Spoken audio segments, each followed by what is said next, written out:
Enfin les gars, on commence sur YouTube. Enfin, on débute cette aventure sur YouTube. Enfin, je me lance sur YouTube. Non mais wesh, il était temps. Je devais me lancer sur YouTube il y a des mois de cela. Mais j'ai repoussé la date. Et le jour est arrivé. C'est aujourd'hui. Je me lance sur YouTube. Bref, pour ceux qui me connaissent pas, moi c'est Axel Tony, connu plus sous le nom de axeltony.sk, que ce soit sur TikTok, Snapchat, Instagram. Bref, oui, t'as deviné, c'est ma première vidéo sur YouTube. Oui, c'est aujourd'hui que je commence YouTube pour la première fois et je suis très très content. Je suis très excité. So, ne me jugez pas les gars, ne soyez pas trop durs avec moi, même si je me rate par moment, même si je rate quelques mots, quelques phrases les gars. Ne me jugez pas. Petit setup. T'as constaté, petit micro, tranquille, pépère, poster du GOAT, juste en arrière, Chelsea aussi, juste en arrière, tu connais, t'as capté, soit c'est Real, soit c'est Chelsea, GOAT, Cristiano. Mais aujourd'hui les gars, je suis pas là pour vous parler de ça, je suis là pour vous parler de la CAN 2025 au Maroc. Je suis là pour vous parler de l'événement qui rassemble tous les Africains, la CAN les gars. La CAN au Maroc, ce sera du poulet, ce sera du régal. Et aujourd'hui, c'était les tirages au sort. Les tirages au sort des différents groupes de la CAN. Les gars, on va en parler, c'est maintenant.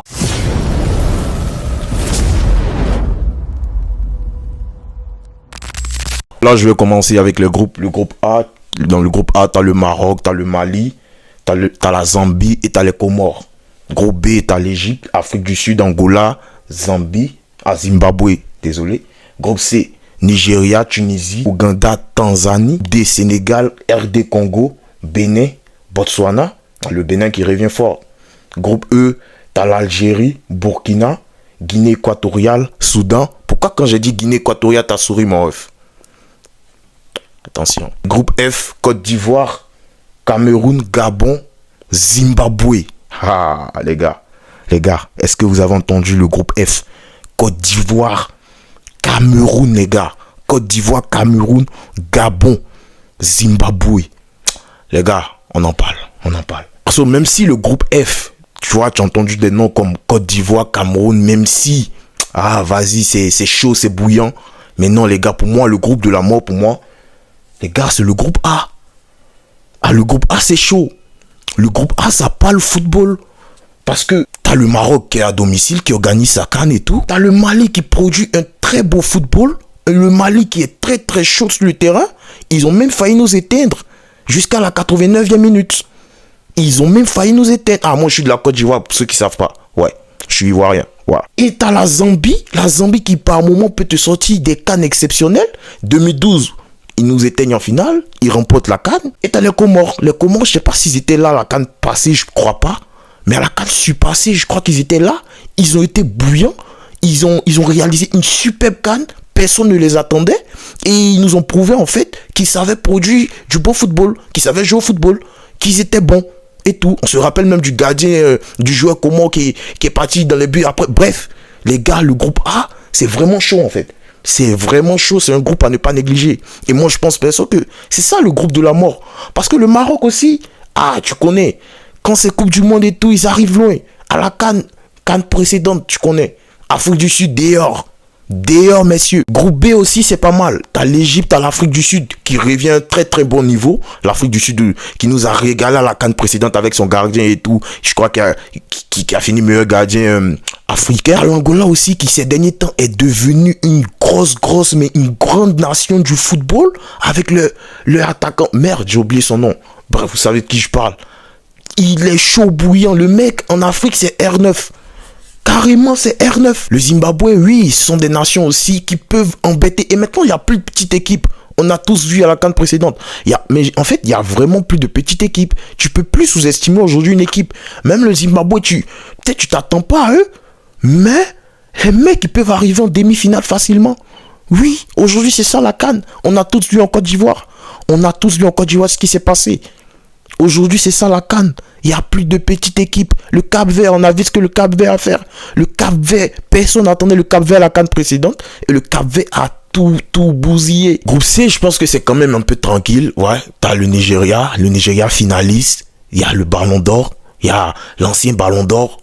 Je parle de Lookman et de Osimhen. T'as la Tunisie aussi, qui est une grande nation du football africain. Une très bonne nation qui arrive quand même à jouer aussi des Coupes du Monde et tout, qui arrive à se qualifier en Coupe du Monde, tout ça. La Tunisie, c'est une nation à ne pas négliger. Et c'est une très, très, très bonne nation en Afrique. Et t'as le Nigeria, t'as l'Ouganda, je crois, ça fait, enfin, je sais pas si c'est la première participation il y a longtemps, mais t'as l'Ouganda qui est un peu le petit poussé de la poule. Et t'as la Tanzanie, je crois, qui était là à la CAN précédente et qui est encore là à cette CAN. C'est pas mal, mais je vois facilement le Nigeria et la Tunisie passer. Mais après, comme je vous ai dit, les gars, il n'y a plus de petite équipe. Il n'y a plus de petite équipe maintenant en Afrique. Groupe D, Sénégal, RD Congo, Bénin, Botswana. Les gars, moi, je ne vais pas trop parler du Bénin. Je parle pas trop du Bénin. Sénégal, RD Congo, c'est chaud, c'est bouillant. Sénégal, c'est bouillant. Même nous, on a galéré la CAN précédente pour les taper. C'est pourquoi on est arrivé au tir au but. Lamine Camara au milieu de terrain, il nous a fatigués. Les gars, Sénégal, c'est chaud, ça reste très très bouillant. Même s'ils ont changé de coach, Aliou Cissé certes n'est plus l'entraîneur, les gars, mais celui qui est là actuellement, c'est comme un disciple. Et c'est encore plus chaud, j'ai l'impression. T'as R2 Congo aussi qui joue très très bien, qui arrive toujours à voir ces joueurs-là, ces joueurs comme Vissa que personne ne connaissait à la CAN précédente, qui est venu et qui a tout bousillé. Le mec, il est venu, il nous a régalé. Et actuellement, le mec avec Mbeumo, il régale en PL. Les gars à Brentford, ils foutent la merde partout. Ils régalent chaque week-end et tout. Le groupe E aussi, c'est pas mal. Algérie, Burkina, Guinée équatoriale, Soudan. Guinée équatoriale, les gars. Guinée équatoriale, 4-0. 4-0, CAN précédente, Guinée équatoriale. Juste une parenthèse, les gars. Il faut qu'on organise un match Côte d'Ivoire, Guinée équatoriale. On a des choses à se dire. Il faut qu'on revienne. Il faut qu'on rejoue. Il faut qu'on rejoue. Oui, redonnez-nous la Guinée équatoriale, on veut voir quelque chose. Oui, l'Algérie aussi qui va vouloir se rattraper, vu les 2 précédentes CAN, c'est pas digne d'une nation comme l'Algérie. L'Algérie qui est une grande nation de football. L'Algérie qui a de très très bons joueurs. T'as le Burkina aussi qui est une grande nation du football. Ces derniers temps, le Burkina, il rayonne en Afrique tout simplement. Il leur manque aussi ce petit truc, un peu comme le Mali, une CAN. Une CAN pour confirmer en fait qu'actuellement ils sont très bons sur le continent. C'est un peu ça. Le Burkina, le Mali, il leur manque cette CAN-là pour confirmer le beau groupe, le beau travail du coach et tout, des joueurs et tout. C'est ce qui leur manque actuellement. Et enfin, les gars, le groupe F. Le groupe que vous attendez. Le match que tout le monde attend. Le match que tout le peuple africain attend. Les gars, Côte d'Ivoire, Cameroun. Côte d'Ivoire, Cameroun. Mais est-ce que vous entendez, les gars? Côte d'Ivoire, Cameroun, les gars. C'est une dinguerie. C'est une dinguerie parce que celui qui perd ce match se cache au moins 1 an. Les gars, celui qui perd ce match n'a plus droit à la parole pendant 1 an.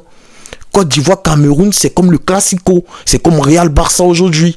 Côte d'Ivoire, Cameroun, les gars, c'est l'événement le plus décisif et le plus attendu de cette année. C'est même plus attendu que Noël. Côte d'Ivoire, Cameroun, Gabon, Mozambique. Déjà, Mozambique, comme je vous ai dit, il y a plus de petites nations. Mozambique peut embrouiller. Et surtout, où il y a trois grosses nations, Mozambique peut nous fatiguer, peut fatiguer le Cameroun, peut fatiguer le Gabon. Voilà. Ils n'ont rien, ils se disent déjà qu'ils n'ont plus rien à perdre. Et ces nations-là qui n'ont plus rien à perdre, les gars, ces nations sont très, très dangereuses. T'as le Gabon aussi. Le Gabon qui revient bien à la CAN. Le Gabon de Pierre-Emerick Aubameyang. Ce Gabon-là aussi, qui nous avait embêtés récemment. Malgré ça, on les a battus. Oui, on vous a battus. Voilà. Mais ça reste une très très bonne équipe, les gars, une très bonne équipe en Afrique. Pour finir, Côte d'Ivoire, Cameroun encore une fois. Le Cameroun, top nation africaine, 5 CAN, les gars. Juste après l'Égypte, Cameroun, 5 CAN. Côte d'Ivoire, 3 CAN. 5 contre 3, les gars. Ça, en fait, c'est le duel historique en Afrique. C'est-à-dire le duel en Afrique. On parle de duel en Afrique, c'est la Côte d'Ivoire contre le Cameroun. Et vous voyez, la dernière fois, je crois qu'on a joué, ils nous avaient éliminés, je crois que c'était les éliminatoires pour la Coupe du Monde, et eux, ils étaient partis, nous sommes restés. Donc là, il y a un peu ce sentiment de revanche et tout. Après, nous, on a remporté la CAN l'année passée. Enfin, ils n'ont rien pris. Au contraire, même, il y a eu des problèmes et tout dans leur sélection. Bref, ça n'allait pas trop, mais ils ont su relever la tête avec le nouvel entraîneur. Et le Cameroun a rayonné pendant ces éliminatoires. Tout le monde s'était dit en fait que le Cameroun, vu qu'ils ont changé de coach, vu qu'il y avait des problèmes avec la fédération, peut-être que le Cameroun allait sombrer, peut-être que si, peut-être que ça. Au contraire, le Cameroun a rayonné en patron avec Mbeumo. Le Cameroun a bien joué, ils ont gagné le match, ils ont rayonné avec Vincent Aboubakar. Et les gars, la Côte d'Ivoire aussi a fait pareil. La Côte d'Ivoire de son côté, mais au contraire, nous, on était sur de bons matchs, on était sur une bonne période et tout, on gagnait presque tous nos matchs, on a même battu l'Uruguay, frère. Bref, pour revenir au duel, les gars, Côte d'Ivoire-Cameroun, c'est un classique. C'est un classique du continent et c'est un très très gros match. C'est un très très gros match. C'est un match très attendu. Celui qui perd ce match, l'équipe qui va perdre, en fait, t'as plus droit à la parole pendant un an. Tu dois te cacher. Tu vas te cacher. En fait, je vais dire une dinguerie, mais Côte d'Ivoire-Cameroun, c'est même plus attendu, en fait, que la finale. Côte d'Ivoire-Cameroun est plus attendu que la finale de la CAN. Ah oui, je vous le dis. Ah oui. Côte d'Ivoire-Cameroun, c'est plus attendu que la finale. Non, je plaisante pas.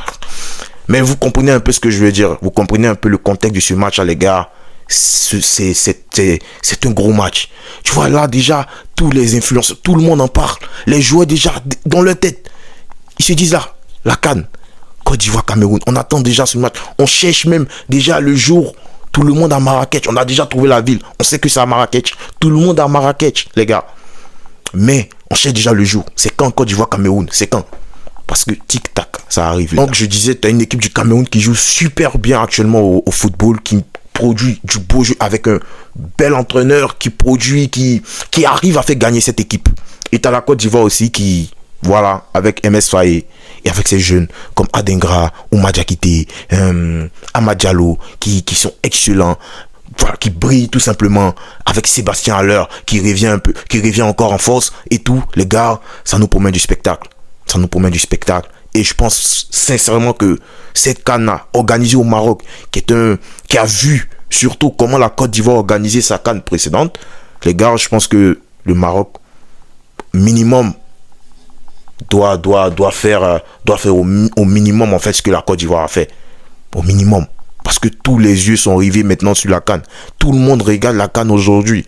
Tout le monde attend de voir en fait qu'est-ce qui va se passer. Qu'est-ce qu'il y aura de nouveau. C'est l'événement le plus attendu, les gars.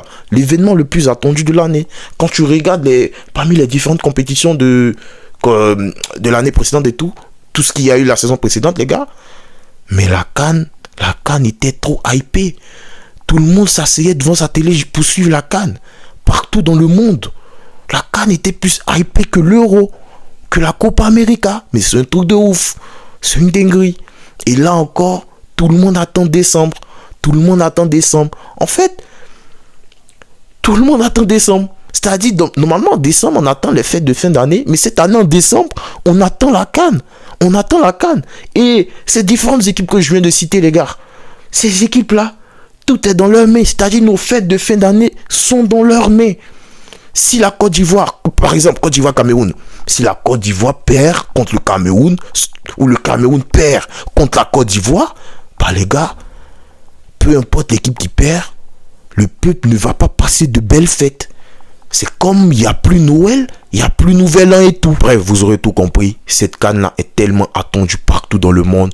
Voilà, on a hâte d'assister à cet événement, à ce bel événement de l'Afrique. C'est le football africain qui se rassemble encore une fois. On dit merci pour ça, on dit merci à la CAF, on dit merci à toutes ces personnes-là qui vont nous donner du spectacle, qui vont nous produire encore du football. Parce que oui, peu importe où nous sommes, les gars, on ne vit que pour ce sport, on ne vit que pour le jeu.